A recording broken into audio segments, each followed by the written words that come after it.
organize your cupboards? Are you one of those people who hates clutter and mess? Well, I certainly am, which is why I have some good news for all of you on The Good Life today. We'll introduce you to an organizing expert who follows the Konmari method of tidying up.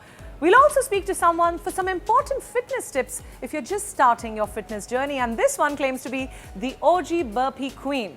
That's not all. We'll also decode the most popular diet of 2022, all coming up on The Good Life today. But first, as always, let's take a look at the good scoop, all the big headlines from the world of fashion and lifestyle.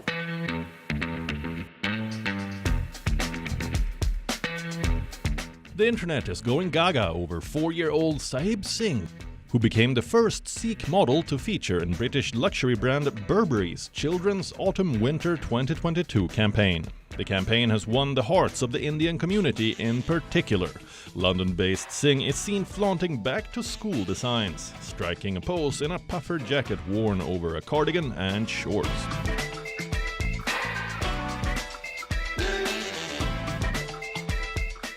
Meanwhile, another magazine cover photo shoot has not been well received on the internet. War-torn Ukraine's President Volodymyr Zelensky and his wife Olena Zelenska posted for the cover of Vogue magazine amid the Russian invasion of their country. Many have criticized the couple for posing for a magazine while their country is ravaged by war.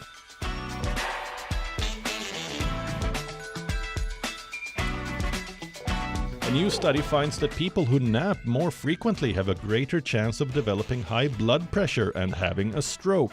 The study was published in Hypertension, an American Heart Association journal. The organization has added sleep duration as an important metric for optimal heart and brain health.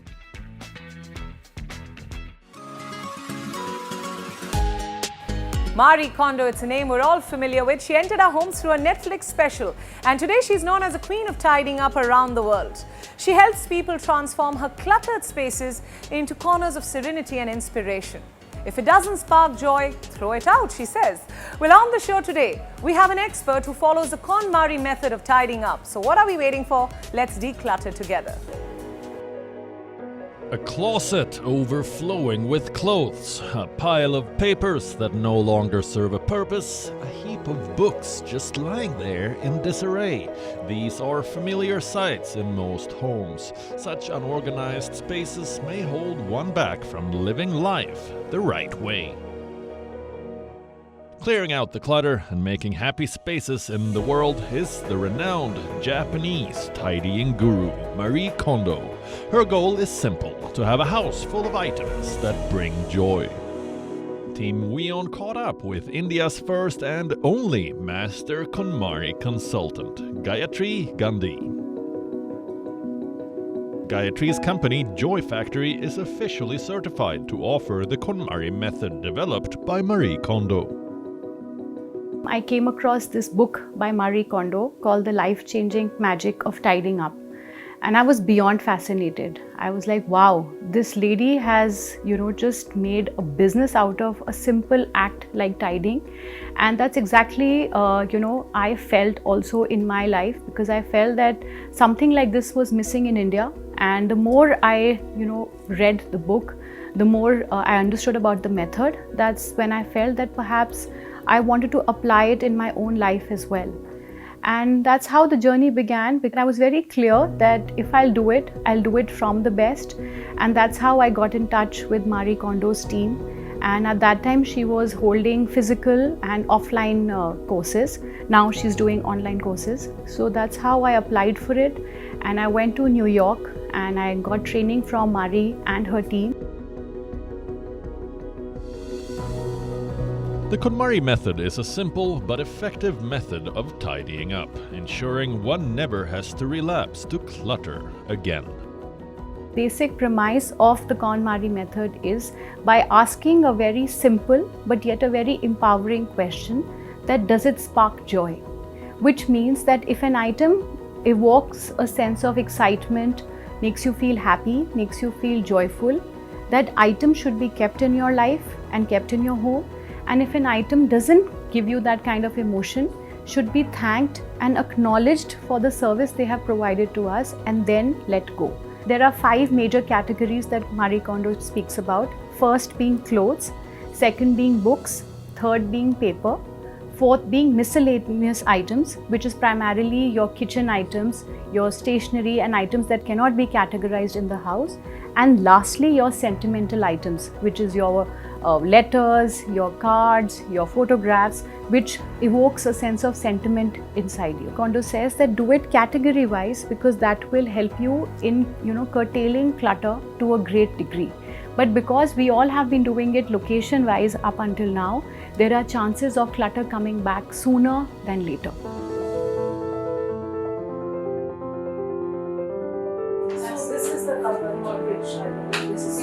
When Gayatri visits a new client, she spends up time to understand why certain spaces need her help. Want to sort this out? Right. Next, with a little prayer, she energizes the room with positive vibrations.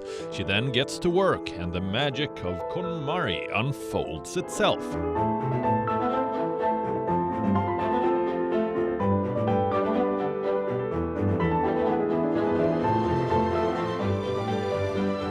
So I'm really happy with the transformation, and everything is so organized, so compartmentalized, and I believe now everything is so visible that chances of mess are going to be very less.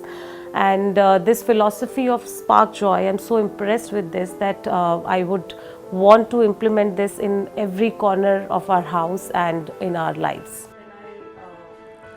Gayatri says that those who opt for the Konmari method and understand its principles will never go back to hoarding. Because Konmari isn't just an art of tidying up, it's a way of life that needs to be inculcated from an early age. At the end of the day, what's important is the clarity of thought of either parting away or keeping something as a treasure. And whatever the decision may be, it should spark joy. No matter how often or hard you work out, nutrition plays a very important role in your fitness journey. So if you're going to be doing burpees in the gym and then eating junk later, it's not going to help. A good sustainable diet is what you need in the long term. But trends and fads have come and gone. One diet is now being called the Holy Grail. The Mediterranean diet has emerged as the most popular diet of 2022. But what's so special about it? Let's break it down for you. What's the best diet for you? One that is sustainable and rich in nutrients. Several contenders have tried to stand the test of time, but they've all been fleeting trends, be it keto, paleo, Atkins, Whole30, the list goes on. But one particular diet is emerging as the best, most sustainable option to live a long, healthy life. And no, it's not some miracle superfood or fad. The Mediterranean diet. It's a way of eating based on the traditional cuisines of Greece, Italy, and other regions which border the Mediterranean Sea. It includes eating plant-based foods, whole grains, vegetables, fruits, nuts and seeds alongside herbs and spices, and olive oil should be your main source of added fat. What about protein? Well, you're advised to eat fish, seafood, dairy and poultry in moderation, and red meat and sugar can be had occasionally. There is no magic ingredient, no secret sauce, no set rules for recipes, no hard-to-find superfood here.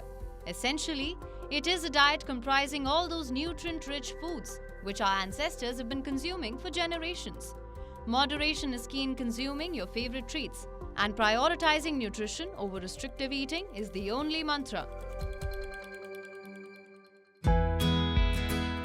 All these factors have made the Mediterranean diet sustainable. Speak to your nutritionist. They'll probably give you a similar diet with varying portions for weight loss. Speak to your doctor for underlying health issues, and he or she may take away a few items and add some others for a healthy diet. Whatever the permutation and combination, a Mediterranean diet has stuck around amid fads because of its flexibility. Allergic to fish? Cut it out. Don't like meat? Stick to plant-based sources of nutrition. The benefits of this diet are not just restricted to weight loss. Experts say it reduces the risk of heart disease and stroke by lowering cholesterol. It helps you hold on to muscle strength as you age. It may even reduce your risk of type 2 diabetes by maintaining healthy blood sugar levels. And perhaps the biggest USP of this diet, is that meals are built around easily accessible elements hiding in your fridge. There is no restriction, but only moderation. What makes this diet so popular is not heavy marketing or false promises. This isn't some get thin quick diet that promises drastic transformation. It is all about making small but significant changes to your eating patterns for a longer, healthier life. This next one is for all the to-be moms and new moms.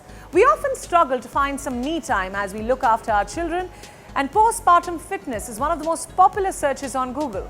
So today on The Good Life, we spoke to another expert, Zoe Modgill. As a new mom and a fitness expert, she has documented her entire journey for all of us. She tells us about some new tips for beginners who are just embarking on a fitness journey, and also for moms who are struggling to get back into shape. And we'll also tell you on the show today why she's known as the OG Burpee Queen. Take a look.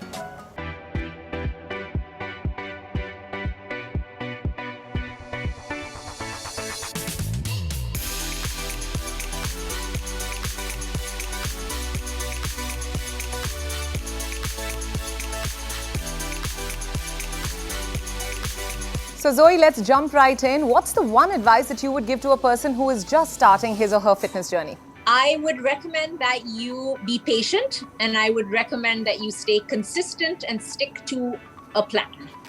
Keto, paleo, Mediterranean, intermittent fasting, is there a thing such as the perfect diet for good health for all of us? I think a diet is depends on you and your goals and what is sustainable. I think it shouldn't be a short-term plan. It should be something that you can see yourself doing for 6 months, for 1 year, for 2 years. You need to be able to stick to that, and that should be something that you are able to sustain. So I would recommend whatever works for you. This next question is something that everybody wants to know. How often should we work out in a week? I would recommend that you work out at least a minimum of 3 times, and if you have time for 5 times, nothing like it. But it should be according to your goals and what you want to achieve through your fitness. Strength versus cardio, what's the right balance in a fitness journey? I am a big fan of both, but I would say that, again, goals are important, but strength training is and has a lot of long-lasting effects on your health and fitness. And I would recommend, if you had to choose one or the other, strength is definitely a better way to go. Let's break down some jargon now. Calorie deficit, it's a term which has taken over our lives. Break it down for us. If someone's just starting out to understand what exactly is a calorie deficit, how would you explain it? In basic terms, a calorie deficit is that you are burning more than you are consuming. Okay, I am not a big fan of calorie counting. I think it takes up way too much time in our lives and it gives us too much additional stress. I am more for somebody who is eyeballing portion size and eating a little bit of everything, not overeating anything certain, but making sure you're getting a little bit of everything. So this next question is something that I personally want to know. You've documented your pregnancy and postpartum fitness journey. What advice do you have for new moms who are trying to say shed the baby weight, as it's called? This has been an incredible journey for me and such an eye-opener, because I think the biggest thing that you will learn and the biggest piece of advice I have is that our bodies as women are incredible. What we can do, the fact that we created life and it took 9 months, please, I beg you to give your body at least 9 months to try and get back to what it was, or at least closer to what it was, but keeping in mind that you will probably never be that woman again.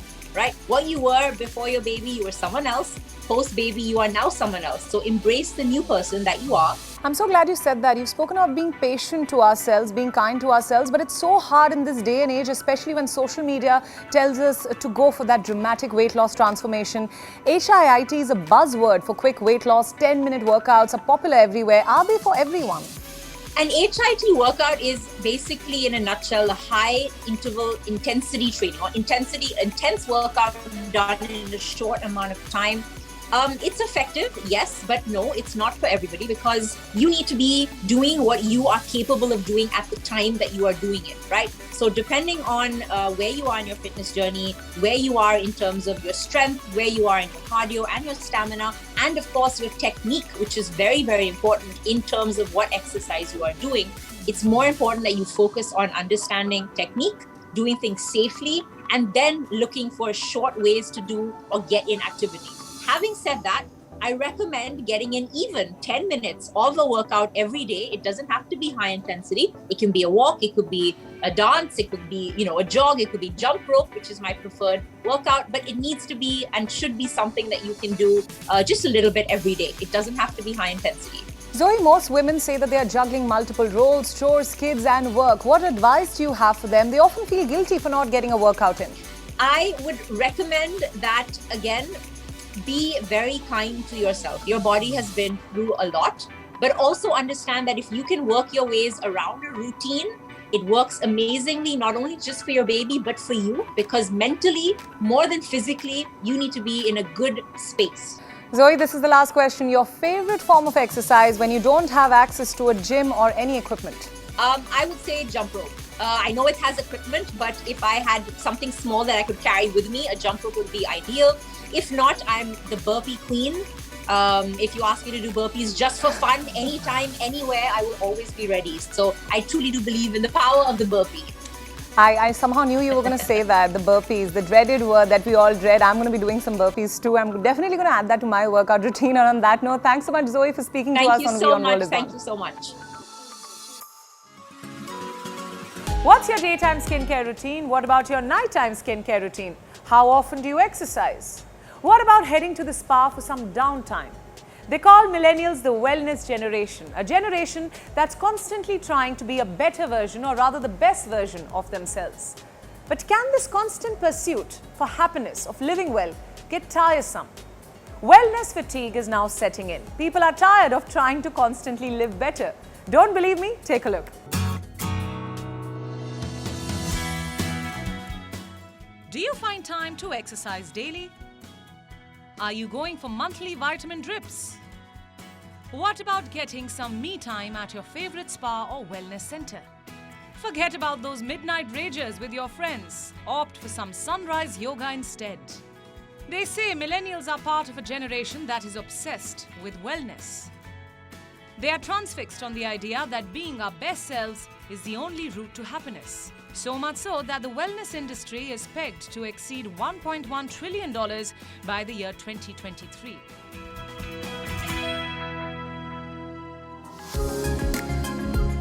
The wellness industry is massive. It includes everything you can think of, from personal care and beauty to healthy eating, from nutrition and weight loss to exercise, from wellness tourism, real estate to even mental wellness.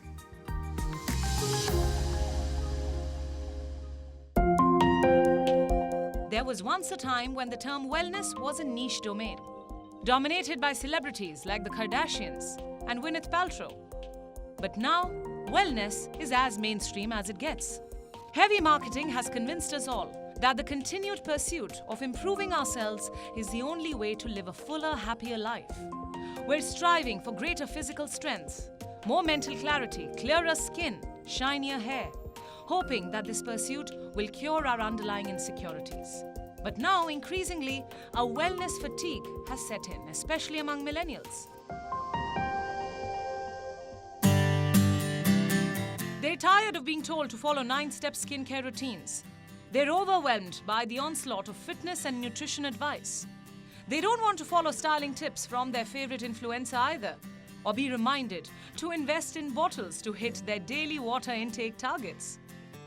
While experts say it's great to build a good habit and strive for good physical and mental well-being, we shouldn't make wellness the determining factor in all our decisions.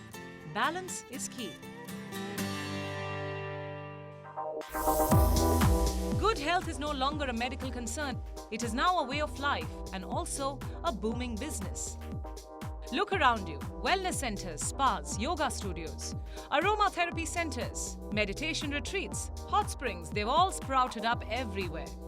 We're not saying don't prioritize your health. We're saying stop obsessing over this idea of wellness as being the key to a better life. Stop idolizing perfection as a way of life. Experts say that living under pressure to constantly better ourselves can lead to self-blame and even self-criticism. So find the right balance between living well and feeling good.